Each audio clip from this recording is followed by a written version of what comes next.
வணக்கம்.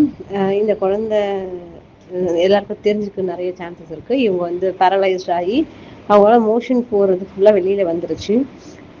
அதுக்கப்புறம் வந்து நம்ம டாக்டர்கிட்ட கொண்டு போய் காட்டுறப்போ இது வந்து சர்ஜரி பண்ணி ஆகணும் அப்படின்னு சொல்லிட்டாங்க. ஆனா வந்து சர்ஜரி பண்ற அளவுக்கு அவங்களோட உடம்பு கிடையாது. பிளட் கவுண்ட் கம்மியா இருந்தது.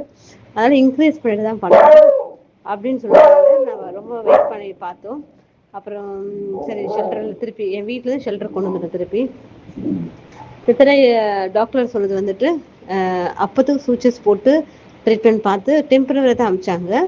ஃபுட்டெல்லாம் வந்துட்டு லிக்விடாக கொடுக்கணும். அதாவது அவங்களுக்கு வந்து போன்ஸே இருக்கக்கூடாது. வெறும் சிக்கன் இருக்கலாம், ஆனால் போன்ஸ் இருக்கக்கூடாது. அந்த மாதிரி சாப்பாடு கொடுத்து லாக்டோலூஸ் அந்த மாதிரி கொடுத்தோம்னா அவங்களுக்கு வந்து மோஷன் ஃப்ரீயாக போனாலே அந்த இது பைல்ஸ் மாதிரி வெளியே வரும் பாருங்க, அந்த மாதிரி வராது. மோஷன் டைட் ஆகக்கூடாதுன்னு சொன்னாங்க. நாங்கள் வந்து முடிஞ்ச அளவுக்கு அவங்களுக்கு வந்து சாப்பாட்டில் நிறைய கேர் பண்ணி தான் பார்த்துட்ருக்கோம். பேரலைஸ் குழந்தைங்களை வந்து கொஞ்சம் தனி கவனத்தோடு பார்க்க வேண்டியிருக்கு.